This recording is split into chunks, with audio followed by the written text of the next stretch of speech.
আগামীকাল শেষ হচ্ছে ঢাকা আন্তর্জাতিক বাণিজ্য মেলা। বাহারি অফারের ভিড়ে পছন্দের পণ্য কিনে ক্রেতারা যেমন খুশি, তেমনি ভালো মুনাফা হওয়ায় সন্তুষ্ট বিক্রেতারাও। গতবারের চেয়ে এবার মেলা থেকে বেশি পণ্য রপ্তানির আশা করছে রপ্তানি উন্নয়ন ব্যুরো। ক্রেতা বিক্রেতা কারোরই যেন ব্যস্ততার শেষ নেই।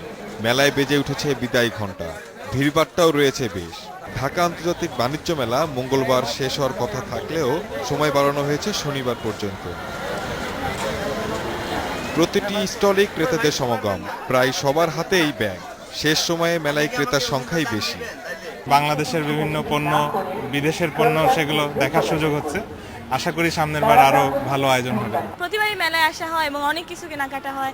মেলা আসতে খুব ভালো লাগে এবং ইনশাআল্লাহ আগামী বছর আসবো। বেচা বিক্রি ভালো হওয়ায় সন্তুষ্ট বিক্রেতারা।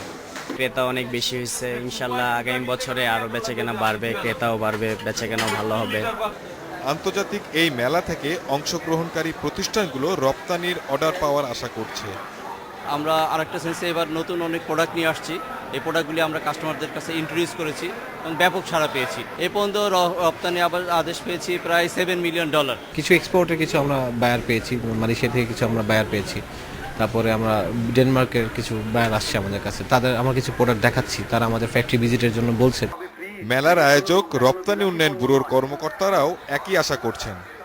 বিদেশি দর্শনার্থী বা বিদেশি ইম্পোর্টার কেমন এসছেন তার উপরে ভিত্তি করে আসলে রপ্তানি আদেশটা আসা। আশা তো অবশ্যই আমরা করছি যে অন্যান্য বারের চাইতে এবার রপ্তানি আদেশটা বেশি হবে।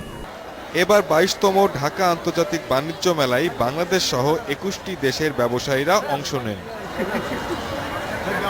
Shahid Ahmed, independent news, Dhaka.